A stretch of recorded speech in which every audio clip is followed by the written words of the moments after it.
Okay, we'll go now. Hi, and welcome to another In Conversation With. I'm Richard Lane, co-founder and CEO of Durham Lane, demand and lead generation service specialists. I'm really pleased to be joined by a friend and a fellow Newcastle, well, previous Newcastle habitat, I guess, is Raman from Ram Marketing. Great to see you. Thanks for joining me. Cheers, Richard. Pleasure to be here. Really good to chat to you this afternoon, morning for you, I guess. So would you, just to get us started, how about just giving us the elevator pitch for your business? Yeah, so I'm Raman and I run a business called Ramarketing.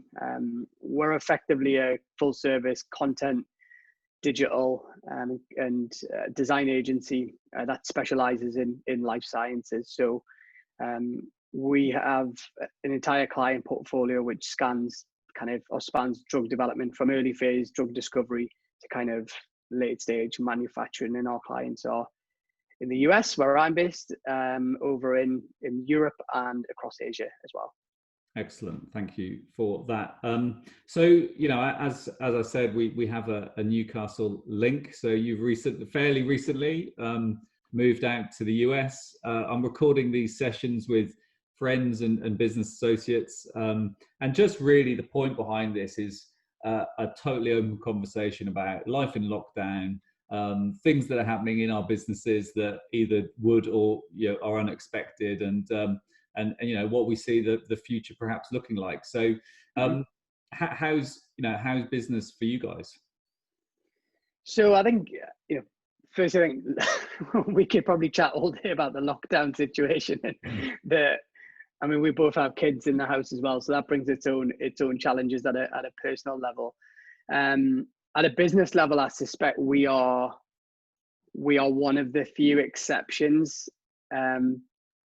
particularly in the marketing world, that are actually not only surviving, but I would say thriving in the environment, which sounds a bit crazy for anyone watching, but fantastic. Our entire business is in the pharmaceutical sector, which is a sector in demand for multiple reasons at the minute. So pharmacies across the world and hospitals across the world stockpiling medicines, increased demand in the market, and obviously treatments for COVID or vaccines for COVID.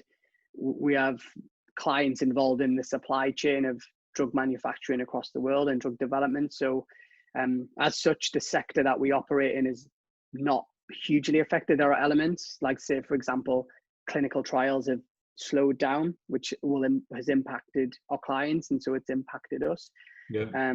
But fortunately, we've managed to kind of keep our head above water, and at time of recording, we've not had to lay anyone off or furlough anyone, which is something I'm particularly proud of, in that we've worked really hard at a board level to try and maintain. Fingers crossed in a year or 6 months when this calms down, that's still the case, and that we're coming out of it stronger and more bonded as a team. That's amazing. That's amazing, and congratulations on that, because I haven't spoken to many people that are thriving in this economy. So that's amazing news.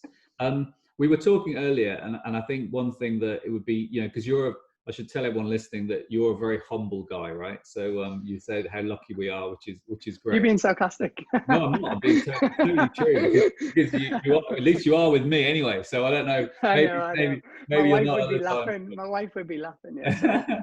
Well, the reason I say it is because you were talking about lucky in terms of where you focus, but you were mentioning that 4.5 years ago, if you hadn't pivoted where you focused, you'd be in a very different position, right? So just talk us through, what happened there, and if it was luck, then great, but maybe just to share the journey. Yeah, absolutely. I mean, we've always had a core of healthcare, life science, pharmaceutical business. Our first 3 clients were in pharma and healthcare, 2 of which are still clients today. So that was 11 years ago.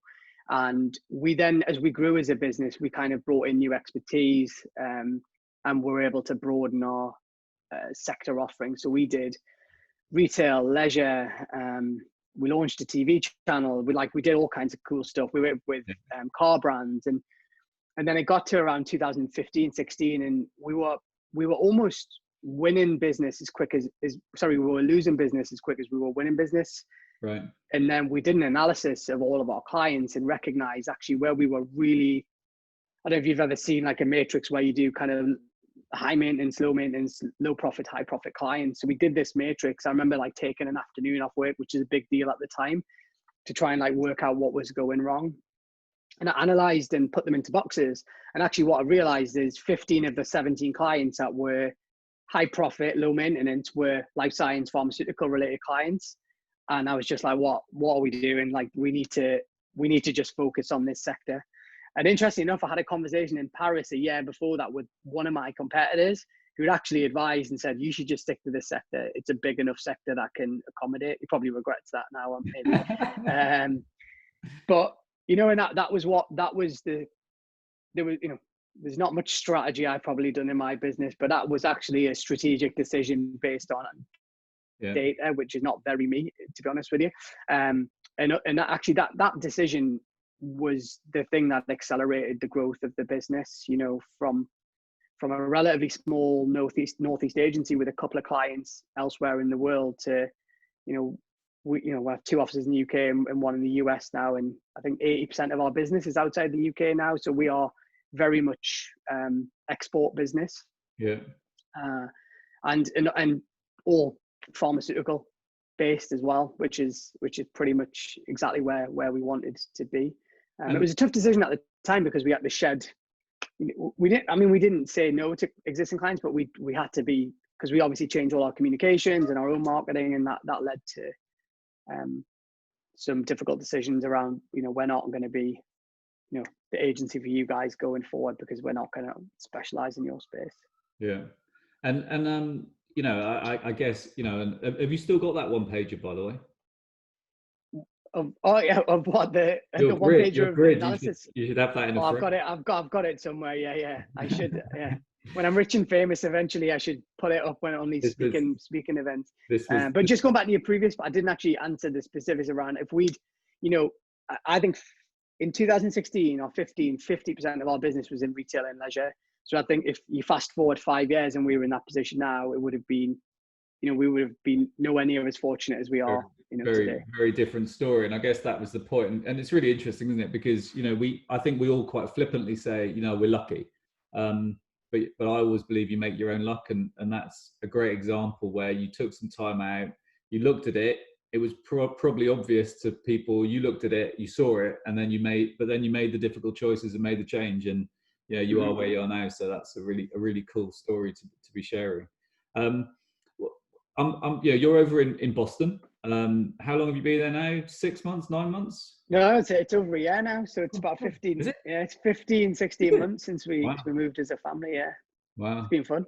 Yeah. So how's life? I guess I'll be interested to know, you know, what does lockdown look like in the US? How much do you keep in touch with the UK? And what's it like sort of managing offices in multi countries in this type of environment? So first question around what it's like to be here. I think if you asked, the US is such a big place, as you know, that I think depending on what state you're in, you're probably having a very different experience. We're very fortunate to be in Massachusetts, where Boston is, which is the healthcare kind of beacon of North America. Actually, you know, it's the best. I think 3 of the best 5 hospitals in the US are in our state. So I think we're fortunate to be in a really kind of good healthcare kind of environment. Having said that, I mean, it's actually quite similar to the UK in terms of, if you look at Massachusetts, it's got similar levels of cases and, you know, death rates and that type of thing from that perspective. And the lockdown is not as strict here as it has been in the UK, but we've pretty much followed UK rules actually. And then, you know, I think if you go elsewhere, you and your family have. Yeah, so we pretty much stayed housebound for a couple of months now. Even all our shopping is, and my wife's pregnant as well, so she's slightly higher risk as well. So we kind of took a view as a family that we would just, you know, err on, you know, side of caution and be sensible. But, you know, if you go to the Southern Belt and, you know, I was listening to the news yesterday and they reopened Alabama and they've basically just said it's not worth the economic impact. So we're just going to chance it effectively. So depending on where you are in the US, I think that the East Coast and the West Coast are relatively similar and, tend to be more, similar in their outlook. But I think the US generally have very, very different experiences. And obviously you've got an interesting leader in place as well, who's not shy of giving his opinion, which is, I'm not into politics massively, but it makes for good news and it makes for good conversation with my friends, and it leads nicely on to second question, which is whenever I do Zoom calls with my friends at the weekends, and there's always just abuse around, how things based on whatever's been portrayed in the media in the UK or whatever. So, in terms of staying in touch, probably similar to yourself, we're doing family Zoom calls, and, we're doing FaceTime and all that type of thing. It's actually not that different from because obviously we moved here a year or so ago, and this is how we've communicated. What I have to say, it's definitely made me more proactive with connecting with really good friends that we tend to have a text relationship. So that I've like my best 2 or 3 friends, we communicate by text or WhatsApp or whatever, but we've been very mindful to pick up the phone and have FaceTime with the kids and stuff. And one thing the situation's taught me is just like the importance of those relationships are, fundamental. And your third point around, like, I suppose from a business perspective, it's really interesting. I mean, being brutally honest, I don't think, the nature of what we do, we could all be home based. It's been actually, I have to say, Emma, who's our managing director, is led the way that we've worked and the way that the teams have integrated, and she's been there to support individuals on a daily basis if they're having a hard day. I have to say we've done loads of fun stuff, and what I mean by that is encourage other companies to say, we've had like a monthly virtual, we did in the first week of lockdown, we kept going. We do something called Signed, Sealed and Delivered. So every week we have a call as a team to celebrate each other. So everyone puts thanks, so-and-so for helping me. Yeah. And we did, you remember through the keyhole? Yes. We did it through the keyhole for every of the staff members. So you got like 3 clips and everyone had to guess who it was. We did, even as a business, actually what the staff have been working really, really hard, and we've had some good successes recently. And what we did, obviously what we like to do is shower our team with food and drink. Generally, that's our agency mentality, within reason, obviously. But obviously we can't do that at the minute. So what we did is we gave everyone, they can take an afternoon off whenever they want and not hire a movie, but get a movie out on, like whatever a new release is out on the TV, and get a takeaway, and the company picks up the tab. And we did that for all of our 40 staff across Europe and the US just as a thank you, and just like we appreciate how hard this is for everyone, and it's not ideal circumstances. So we've tried to really keep the fun. I mean, we're a fun business, like we're in a high energy, great banter, all that type of thing. So we've really tried to retain that and encourage that type of thing as much as, and we're doing something called like roasts, where you and I would do a Zoom call and we basically just take the mick out of each other for 3 minutes, right? Yeah. And then that gets posted internally, and everyone laughs, and you nominate the next 2 people. So I mean, we are a creative agency, so we've come up with some good ideas, and that's something I think we've managed to do quite well. So if that answers your 3 questions. Yeah, that's very good. Thank you very much. Yeah, I mean, it's we've sort of tried to keep that food and drink thing going. We have Just Eat vouchers going out the door pretty regularly, and some competitions. And to people that have watched these before, I'm not going to sort of talk about what we're doing again, but we found the whole experience really uplifting, and I think it's certainly gone better than I thought it would in terms of that whole going to 100% remote. And I think it takes the lid off the future for us in terms of scaling. So really excited by it, and we're now putting those plans in place to think, how do we make this work for us going forwards? And you've got different phases, I think, to go through. So I agree, and it's actually a really interesting point, that because we've had conversations around this has worked really well in some aspects and hasn't in other aspects. So we're thinking about what does a future hybrid model look like this, because actually we started life as a remote agency. We didn't have an office for the first 5 years. So right. This was really normal for us, but then actually when you start building a business, particularly our type of business, having a good culture and a good vibe in an office is actually it's essential for attracting staff. Yeah. It's also just trust, right? Like I think for us now, not that we never trusted staff, but I think a lot of staff had never worked from home, so they didn't really know the deal. And I think now, moving forward, I think there's definitely going to open up flexibility. If people want to work from home, it's like, it's fine, right? Like, because you know the deal, and and if anything, I feel like people overcompensate working from home. We've had to tell people to, particularly on the time zones. One of my team, she'll be working at 1 o'clock in the morning UK time. I'm like, what are you doing? Get offline. You need to be looking after yourself and stuff. So that's that's brought different types of problems, which is managing. And I think that is, there is that blur, isn't there? And it's something I've always been pretty comfortable with, but it's, you've got to have some boundaries around, when you're on and when you're offline, I guess. I think from our point of view, some really interesting factors for us. Call activity up 25%. Those are all net numbers, right? So in terms of the clients that we still have that we're running with at the moment, connections up 11%, and opportunity per day on average from 0.35 to 0.45. So actually, we've seen significant improvement over a consistent period. And I think as we're already delivering into multi languages, but as that accelerates and increases, then we can be employing people, and they might never come to the office, and they can be at any location and anywhere, and but that will be different, because everyone that we've had remote so far has been together in the office for a period of time. And so so it is different. So we're just going through all of those considerations now, and there'll be nuances with all of that we have to sort of try and think forward about and make happen. So loads happening. So I'm going to wrap up in a couple of minutes, but it's been great to hear of the success that you guys have been seeing, both in EMEA and North America. Congratulations on your wife's pregnancy and the third child. So thank you. You're in a good state by the sounds of it for that sort of thing as well, in terms of Massachusetts. So that's another good bit of planning. Another good bit of planning by you. It's all intentional. That's it. every good outcome is planned.